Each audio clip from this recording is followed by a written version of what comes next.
Electrical engineering से संबंधित इस चैनल से यह 15वां वीडियो प्रसारित हो रहा है। पिछले वीडियो में हम लोगों ने 14वां वीडियो। पिछले वीडियो में हम लोगों ने चर्चा की थी ट्रांसफार्मर टेस्टिंग के हाई वोल्टेज टेस्ट और double voltage double frequency test के डिफरेंस के बारे में।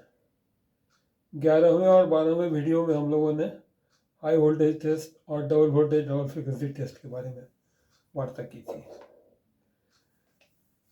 सीक्वेंस के अनुसार एक बार हाई वोल्टेज टेस्ट कर लिया, उसके बाद नो लोड टेस्ट करना चाहिए।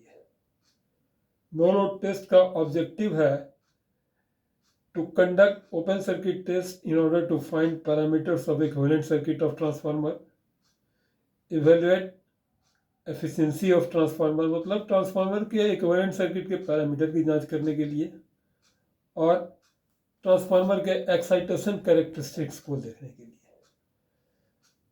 इसमें हमने 3 फेज का रेफरेंस लिया है। ये इस 3 फेज को पहले थोड़ा मैं एक्सप्लेन कर दूं। ये ट्रांसफार्मर कोर है, ब्लैक पोर्शन जो है ये ट्रांसफार्मर कोर है। ये तीनों ट्रांसफार्मर के लिम्ब है।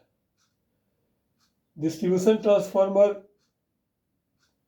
ये एक केस स्टडी है, ये इंस्पेक्शन किया हुआ है। डिस्ट्रीब्यूशन ट्रांसफार्मर 200 kVA, रेटिंग क्या होता है 11 kV बाई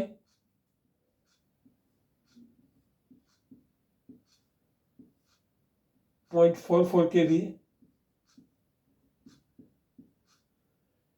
200 kVA। इसका लो वोल्टेज साइड स्टार में कनेक्टेड है, हाई वोल्टेज साइड डेल्टा में कनेक्टेड है। हम स्पष्ट कर दें, ये लाल पोर्शन जो दिख रहा है ये लो वोल्टेज साइड है।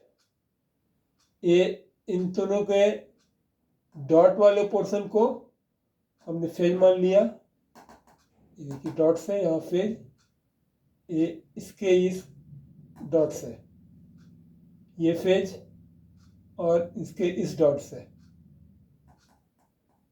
ये देखिए लाल गया हुआ है वाई, ये आर, और इसके इस डॉट से ये B phase, capital R Y B LV side के लिए, और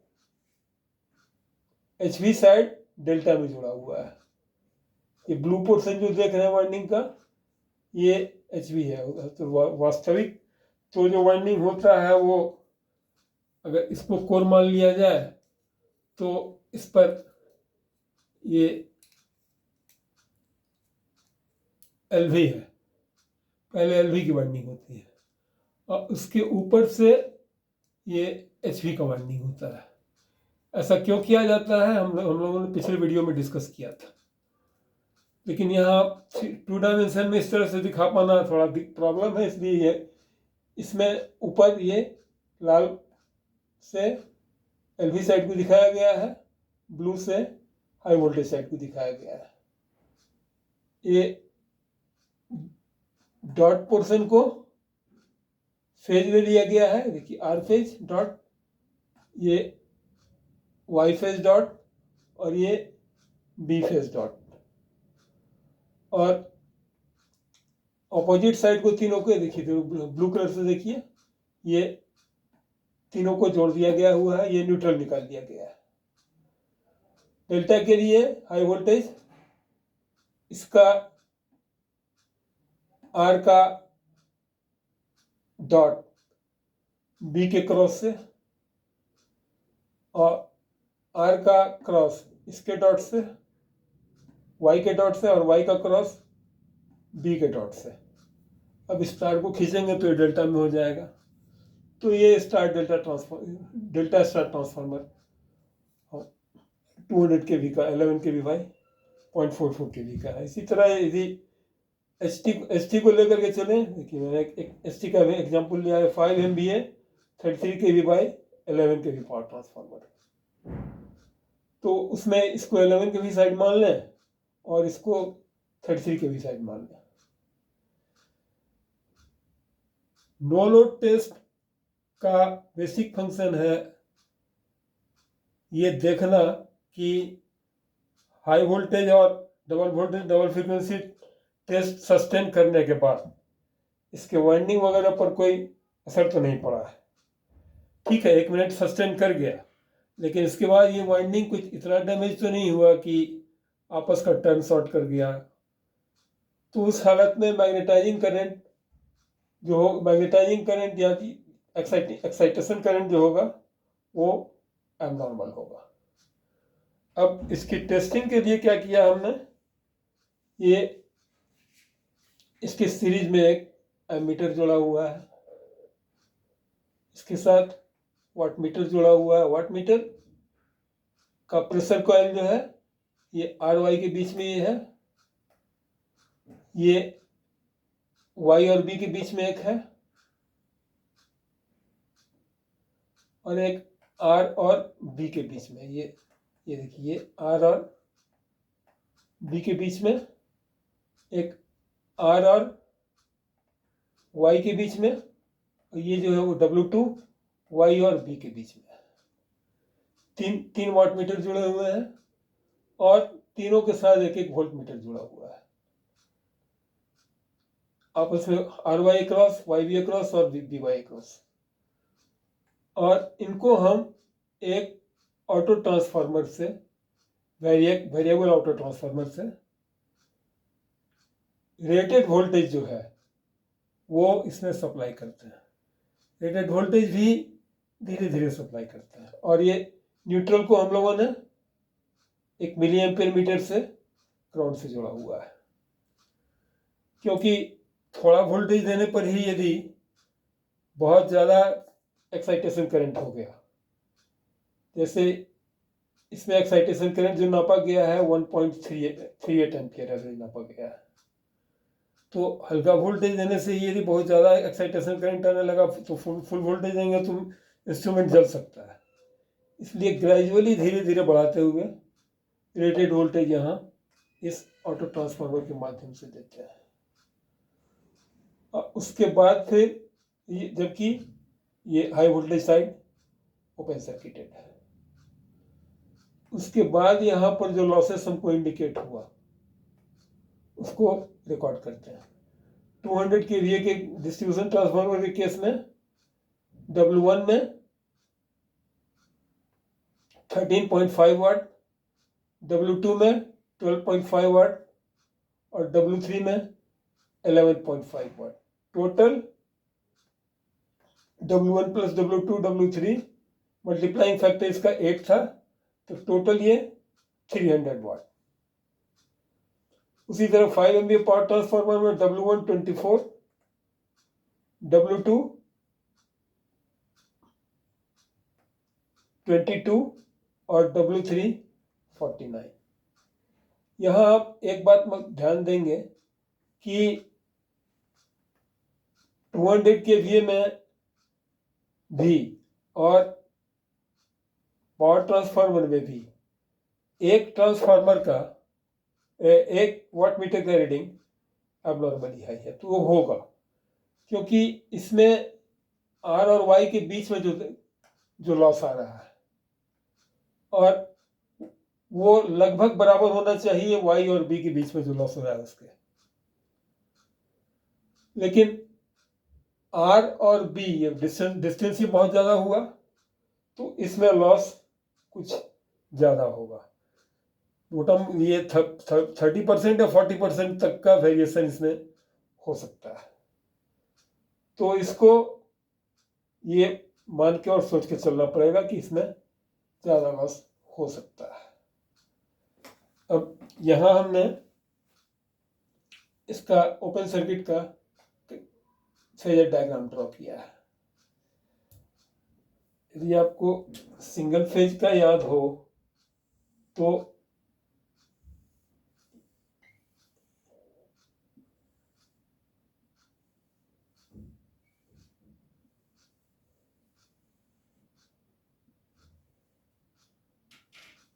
ये एमीटर हो गया, और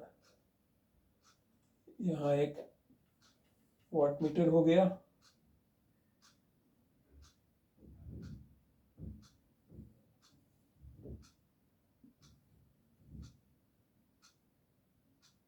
और यहाँ से एक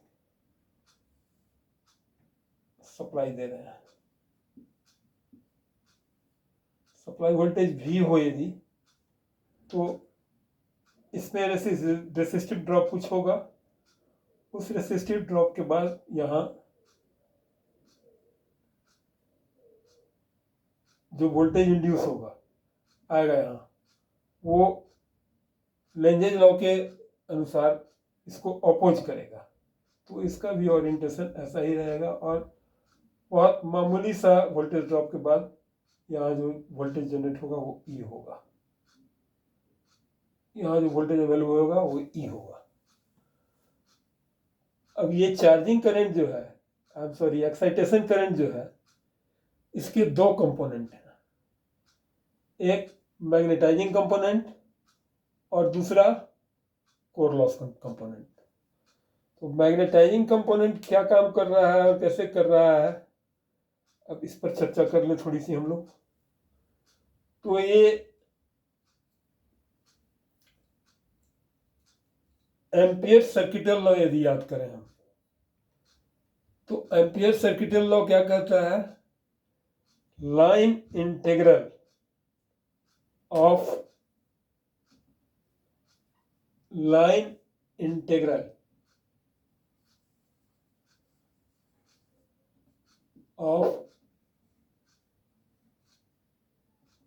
magnetic field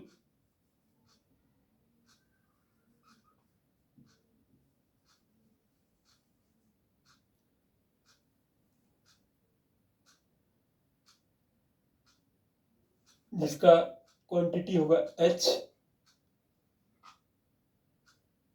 around a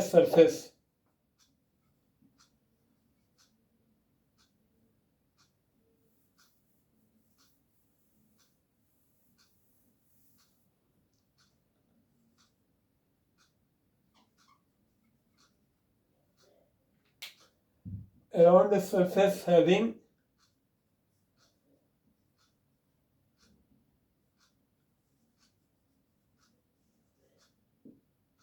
current density J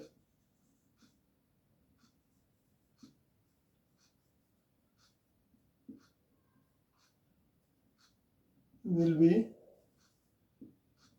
total current enclosed।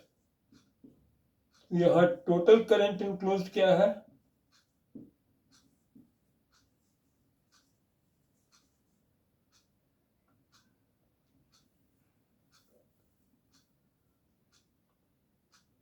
Mathematically यदि बात करें तो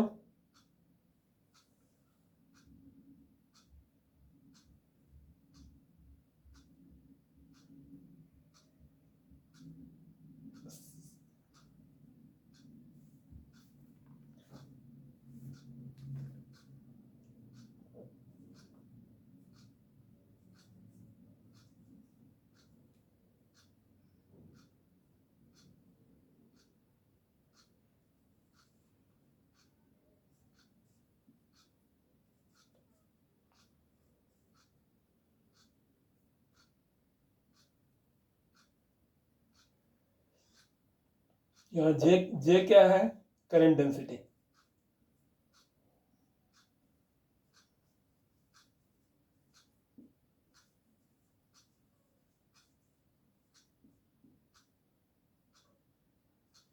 H ये एम्पियर्स पर metre square. H magnetic field intensity.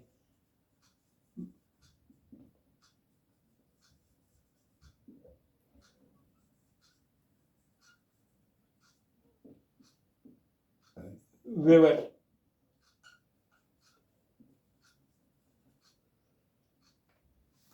Ampere circuital law क्या बोलता है? Line integral of magnetic field H around surface. ये वास्तविक कोर तो इस शेप का होता है, यहाँ रिप्रेजेंटेशन हम इस रॉड को कोड से कर रहे हैं। तो line integral of a magnetic field H around the surface will be total current enclosed।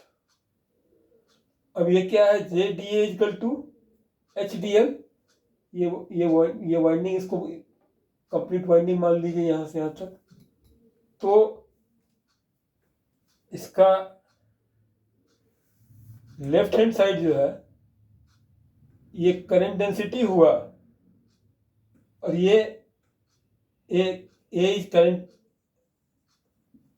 Current in the ampere,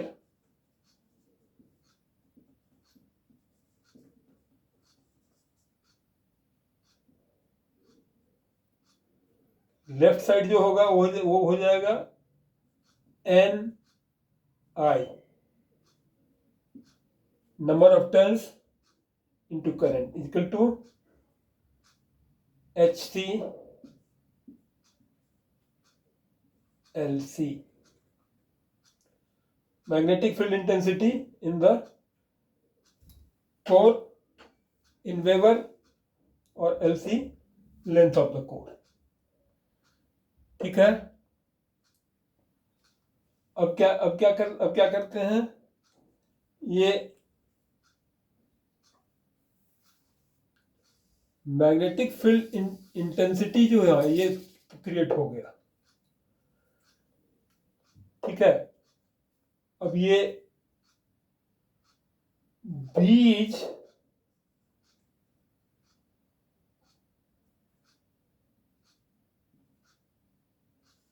mu H, ठीक है। तो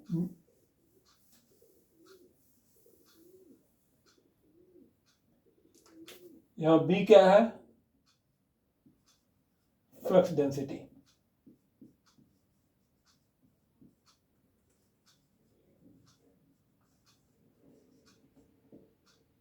in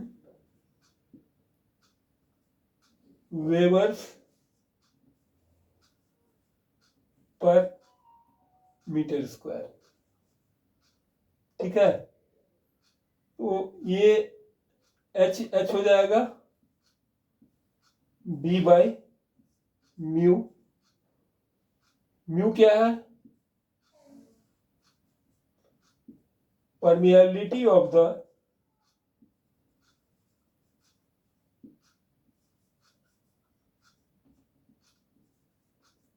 free space.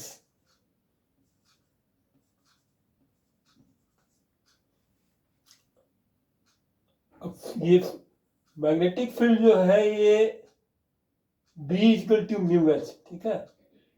B is flux density, H is, तो H is B by mu. Permeability of free space is 4 pi into 10 to the power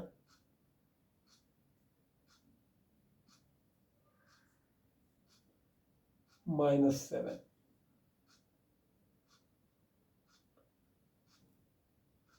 ठीक है। और ये permeability जो है ये मैग्नेट मान लीजिए,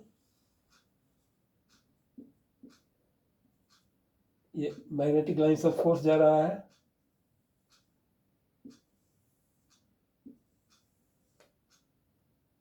नॉर्थ से साउथ की तरफ। तो फ्लक्स डेंसिटी 1 वेबर पर metre square.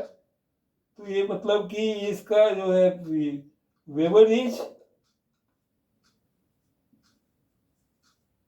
1 weber equal to 10 to the power 8 lines.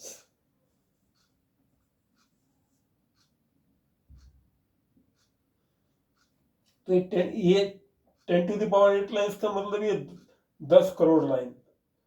तो एक टेस्ला, तो 1 वेबर पर मीटर स्क्वायर एक टेस्ला हुआ।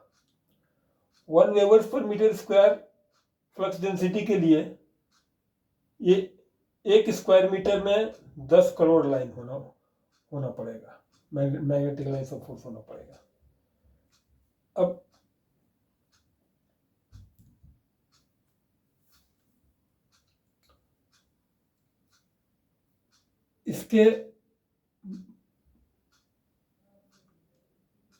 इसको मैग्नेटाइज करने के लिए तो करंट दे दिया हमने, तो ये एक्साइटेशन का ये 2.38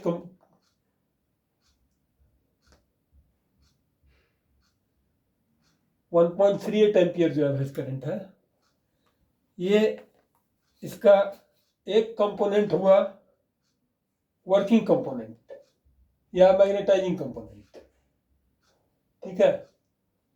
और अब क्या है कि ये जब मैग्नेटाइजेशन के लिए करंट ड्रॉ कर लिया, लेकिन इसका रेसिस्टेंस जो है वो रेसिस्टेंस ऑफ प्राइमरी कॉइल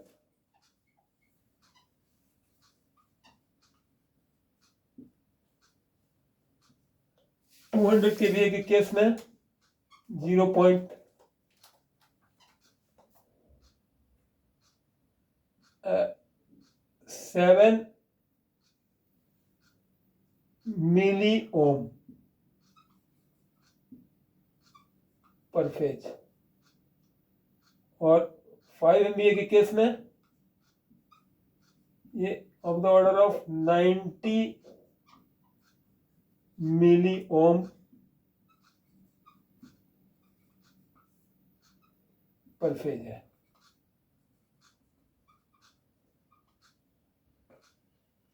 अब इसका फेजर डायग्राम पर हम बात करें हम लोग, तो ये इवन जो वोल्टेज हमको टर्न पर मिला, इवन इससे 90 डिग्री पर लैग कर रहा है फ्लक्स, और ये I5 जो है, ये कोई भी सिस्टम पूरी तरह इंडक्टिव या पूरी तरह रेसिस्टिव तो होता नहीं है, इसमें भी 7 मिली ओम का रेसिस्टेंस तो है ही। तो ये 7 मिली ओम का रेसिस्टेंस हमको ये इस कारण से ये I5 इससे इवन से θc एंगल से लैग करते हुए दिख रहा है। बट ये जो एंगल है, ये θc जो एंगल है, ये 80 डिग्री से ज्यादा होगा,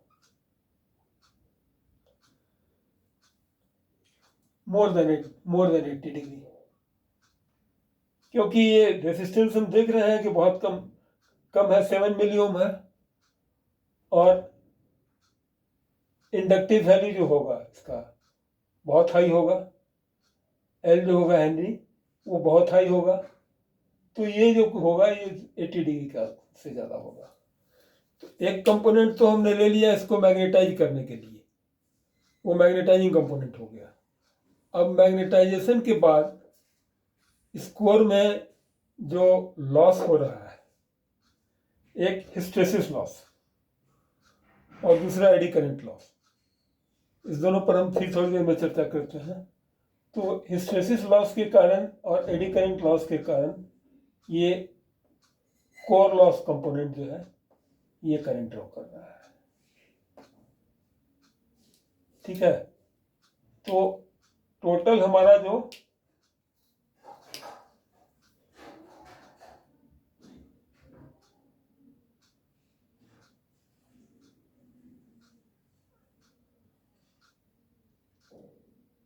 ये I5 इसे θc से लैग करता हुआ, इसका ये कंपोनेंट जो है ये IC, ये होगा I5 cos phi,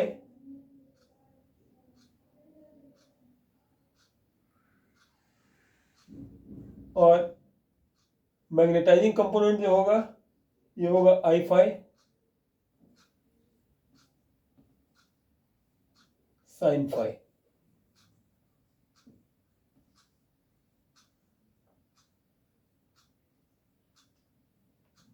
ठीक है, तो अब हम चर्चा करें यदि इसकी, तो ये इससे बहुत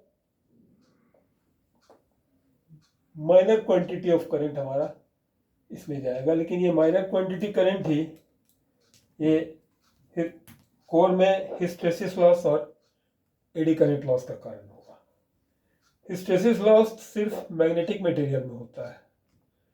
हाँ, एक चर्चा हम लोग करना नहीं कर सके कि ये परमिएबिलिटी जो है ये फ्री स्पेस का इतना है। मैग्नेटिक मटेरियल में कोर फ्लक्स या मैग्नेटिक फ्लक्स ज़्यादा अट्रैक्ट होगा और उधर से ज़्यादा जाएगा। मैग्नेटिक मटेरियल का रिलेटिव परमिएबिलिटी 4 पाई इंटू 10⁻⁷ और इंटू 2000 टू 6000 हो सकता है।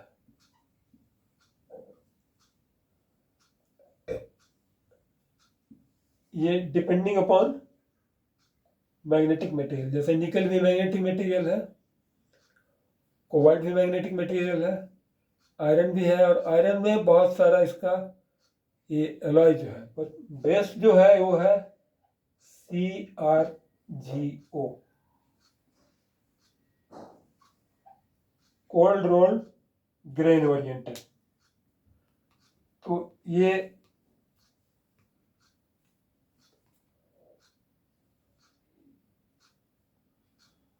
CrGO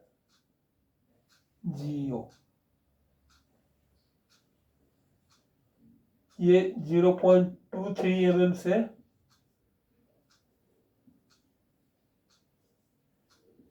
0.29 mm थिकनेस तक इसी शेप में अवेलेबल होता है और स्टैक करके रखा जाता है इसको। तो ये हम चर्चा कर रहे थे कि इसमें जैसे ही इसमें करंट दिया तो ये मैग्नेटाइजिंग कंपोनेंट इसमें आ गया।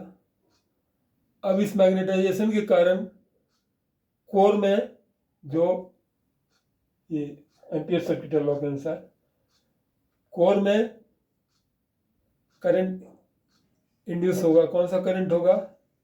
Eddy current. Eddy current magnetic material हो या नॉन मैग्नेटिक मटेरियल हो, वो सब जगह इंड्यूस होता है, और इसको कम करने का एक ही उपाय होता है कि इसके स्टैंपिंग स्कोर के स्टैंपिंग स्कोर पर कम से कम मोटाई का रखा जाए। लेकिन हिस्टेरेसिस जो है ये BH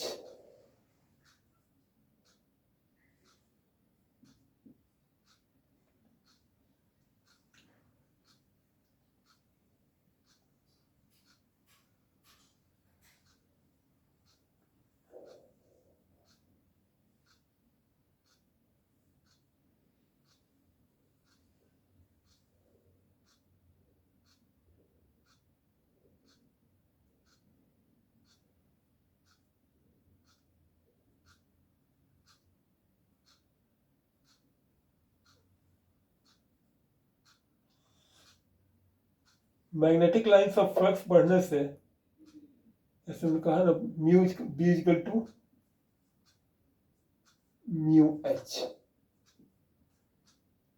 तो magnetic flux density versus magnetic intensity, इसका यदि हम कर्व ड्रॉ करें तो शुरुआती स्टेज में तो ये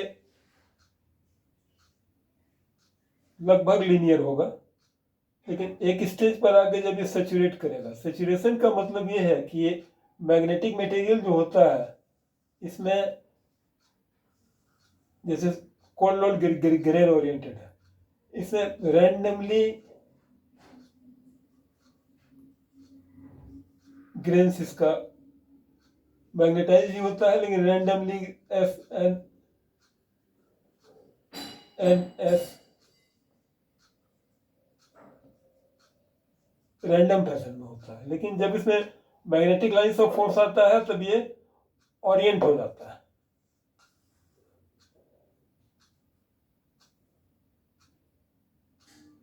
N S N S N S, ये ओरिएंट हो जाता है और वापस हटने के बाद मैग्नेटिक फील्ड के ये अपने पूरी तरह से डिसोरिएंट नहीं होता है और कुछ एनर्जी अपने पास रखता है। तो 50 साइकिल का सिस्टम है। ये यहां से स्टार्ट हुए, हम यहां आ गए, ए पर आ गए। अब इसके बाद क्या है कि ये रिवर्स साइकिल में चलने लगा। तो रिवर्स साइकिल में चलने पर जब एच, और एच क्या है, प्रोपोर्शनल टू करंट है,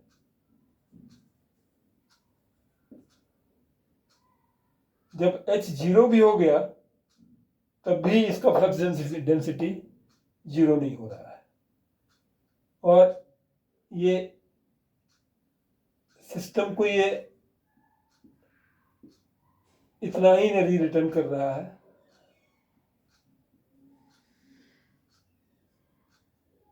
ये कोर का जो सिस्टम है इतना ही, लेते समय तो इतना ले लिया, यहाँ तक एनर्जी ले लिया, लेकिन रिटर्न करते समय इतना ही रिटर्न कर रहा है। इतना एनर्जी हो अपने पास बचा के रख ले रहा है और अपने कंज्यूम कर ले रहा है। ये एक साइकिल का हुआ। तो 50 साइकिल, हर एक साइकिल में ये कुछ एनर्जी कंज्यूम करता है और ये हुआ हिस्टेरेसिस।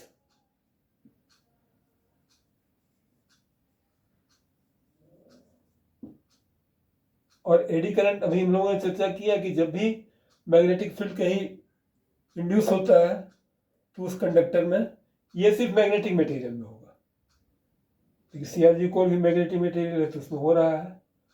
और ये एडी करंट जो है ये कहीं भी किसी भी कंडक्टिंग मटेरियल में होगा। तो आयरन कंडक्टिंग मटेरियल है तो उसमें हो रहा है। एडी करंट और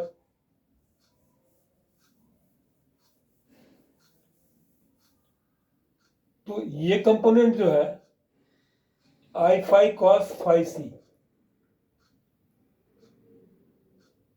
आई फाई कॉस फाई सी, ये पोर्शन जो है ये है core loss component. Magnetization compound जो है वो वाइंडिंग में फ्लो कर रहा है। तो वो लॉस तो आई स्क्वायर आर लॉस हम देख ही रहे हैं। आई 1.338 टोटल है,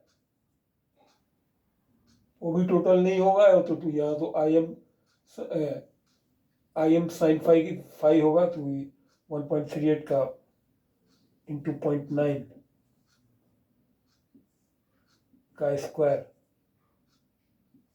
इंटू 10 टू द पावर में 7 मिलियन कहा था ना, -3 इंटू 7। तो ये एनर्जी लॉस जो होगा 1.38, ये करंट हुआ, ये टोटल चार्जिंग करंट है। इसका कॉस फाई 0.1 तो साइन फाई 0.9 मान लें, इंटू का square into 10 to the power -3 into 7। ये बहुत छोटा क्वांटिटी होगा, तो इसको हम नेग्लिजिबल मान सकते हैं। लेकिन इस करंट के कारण मैग्नेटाइजिंग कंपोनेंट में मैग्नेटिक लॉसेस जो हुआ, मैग्नेटिक कोर में जो हुआ, एडी करंट लॉस और एडी करंट लॉस और हिस्टेरेसिस लॉस, उसका कंपोनेंट ये कंपोनेंट है। ठीक है, तो इस तरह हम देखते हैं कि डिस्ट्रीब्यूशन ट्रांसफार्मर हो या पावर ट्रांसफार्मर हो, दोनों के नो लोड टेस्ट करने के लिए हम एलवी साइड को एचवी साइड को ओपन सर्किट छोड़ देते हैं और एलवी साइड के थ्रू ये रेटेड सप्लाई वोल्टेज जो है उनका वो प्रोवाइड करते हैं और तीनों के अक्रॉस आरवाई के, वाईबी के और आरबी के क्रॉस एक वाट मीटर लगा हुआ, ये आरबी के क्रॉस लगा हुआ है, ये आरवाई के क्रॉस और ये वाईबी के क्रॉस वाट मीटर लगा करके इसका हम वोल्टेज चेक करते हैं। और हाँ, ये भी चेक करते हैं कि फिर न्यूट्रल करंट 10 मिली एम्पियर से 5 मिली एम्पियर से ज़्यादा नहीं हो। इससे ज़्यादा होने का मतलब है कि कहीं डेंजर है, टर्न टू टर्न कहीं शॉर्ट किया हो या दो लेयर के बीच में शॉर्ट किया हो या एक ही टर्न में ये कभी कभी हम ये एक कंडक्टर है, ये दो कंडक्टर एक साथ ले जाते हैं, तो ये दोनों कंडक्टर के बीच का कोई पोर्शन कहीं शॉर्ट किया हो, तो ये न्यूट्रल करंट को भी मेजर करना जरूरी हो जाता है। ये IS 1180 और IS 2026 के कंप्लायंस में है।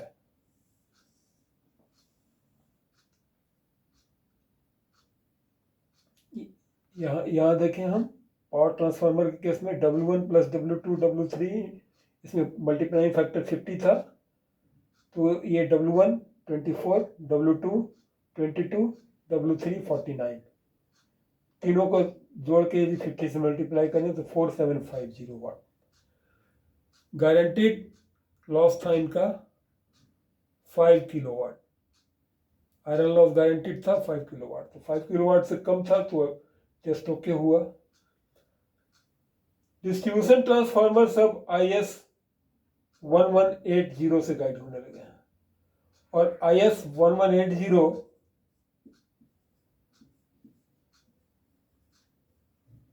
Direct for overall loss.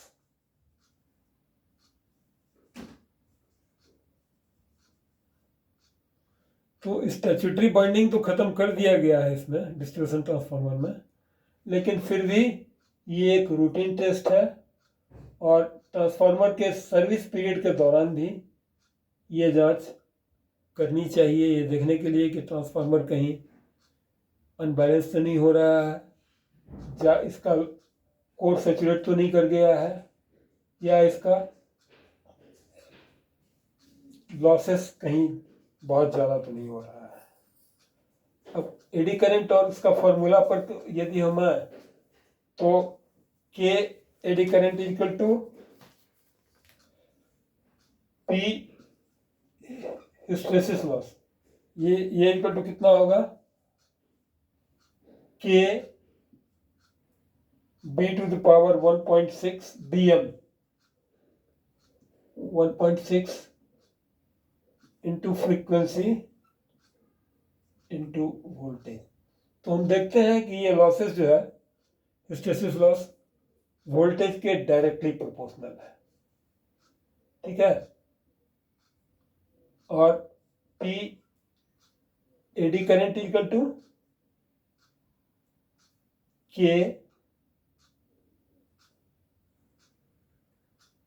Bm², यहाँ Bm फ्लक्स डेंसिटी का पावर 1.6 है, लेकिन यहाँ flux density to power 2 into frequency का स्क्वायर इंटू T, यहाँ K is constant,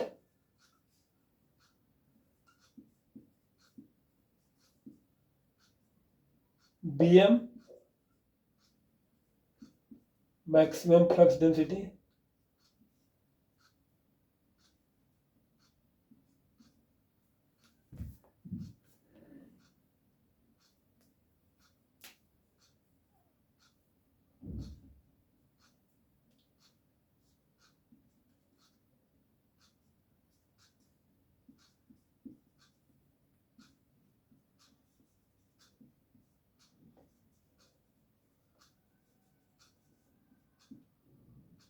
F frequency,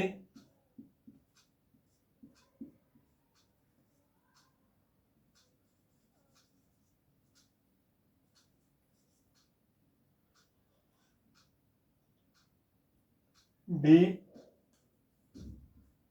voltage,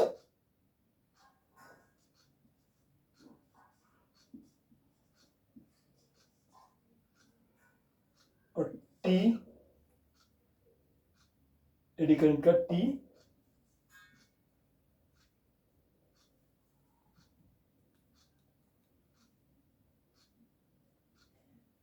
thickness of coil, thickness of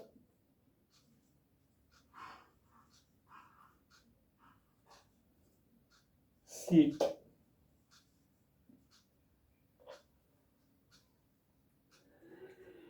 तो आई बिलीव कि हम कुछ क्लियर कर पाए हैं आपको। Happy learning.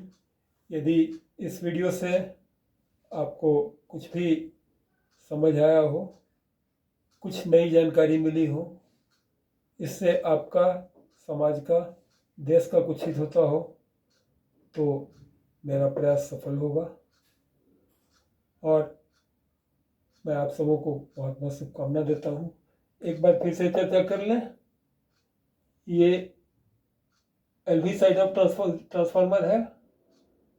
इसके दोनों तीनों डॉट को बाहर लेकर के फेज निकाला गया है, और ऑपोजिट साइड को एक साथ जोड़ के, ये देखिए ब्लू से ये इसको जोड़ा गया, ये इसको जोड़ा गया, तीनों को एक साथ जोड़ के न्यूट्रल किया गया, और ऑटो ट्रांसफार्मर की मदद से रेटेड वोल्टेज का सप्लाई दिया गया। High voltage side short circuited है। एक्साइटिंग करंट के दो कंपोनेंट हैं, मैग्नेटाइजिंग कंपोनेंट और core loss component. Core loss component जो है, इनका लॉस इसके कम इम्पीडेंस के कारण, हम लोगों ने चर्चा किया था, 7 मिली ओम। कम इम्पीडेंस के कारण ये लॉस ऑलमोस्ट इनसिग्निफिकेंट है। ये यदि 300 वाट का लॉस है तो कोर लॉस कंपोनेंट 0.5 वाट या उससे भी कम होगा, एक वाट से कम ही होगा। आई स्क्वायर आर 7 मिली ओम, तो ये बहुत कम होगा। दूसरा कंपोनेंट हुआ कोर लॉस कंपोनेंट। तो कोर लॉस कंपोनेंट के दो पार्ट हैं, हिस्टेरिसिस और एडी करंट।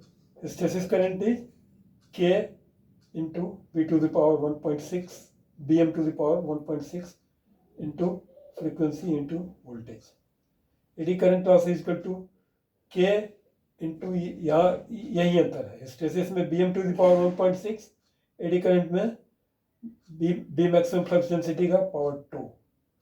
इसमें फ्रीक्वेंसी टू द पावर 1, यहाँ फ्रीक्वेंसी स्क्वायर, ये इसमें हिस्टेरिसिस में इंटू भी, यहाँ एडी करंट में into thickness T.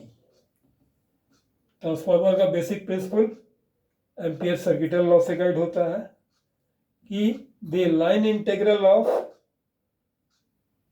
A magnetic field in around a surface having running in current density J will be equal to the total current enclosed. So Ni equal to HCLC.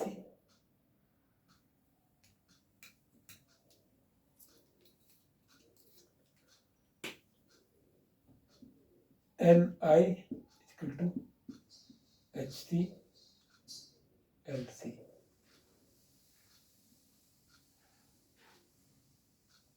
H is Weber's,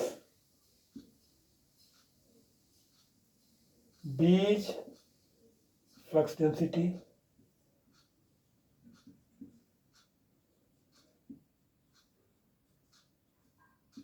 इसका unit है Tesla.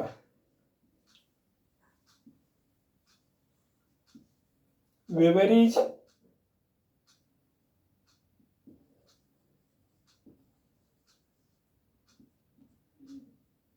10⁸ lines.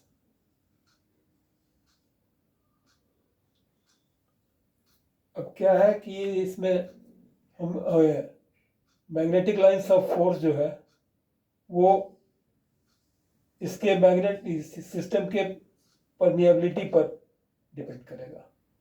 तो permeability क्या है, mu equal to 4.4 mu equal to permeability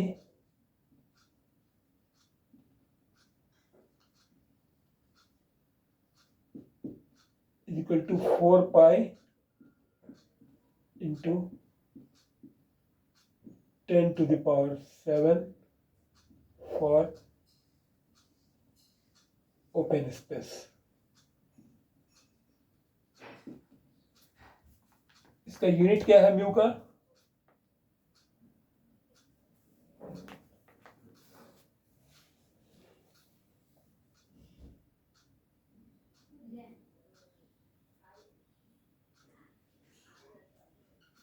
mu unit weavers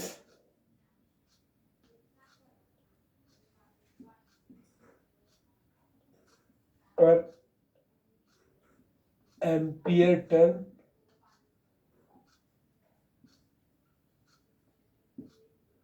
metre.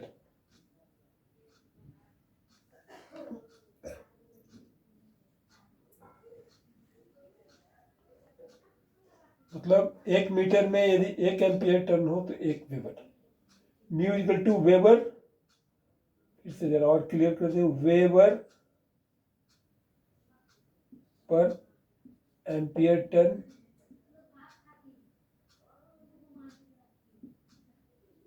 Metre.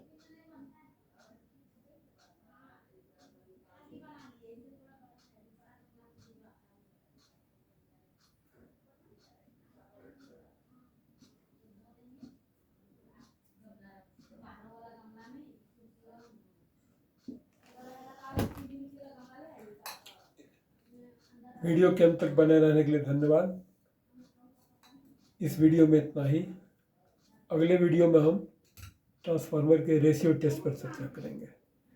धन्यवाद and once again happy learning.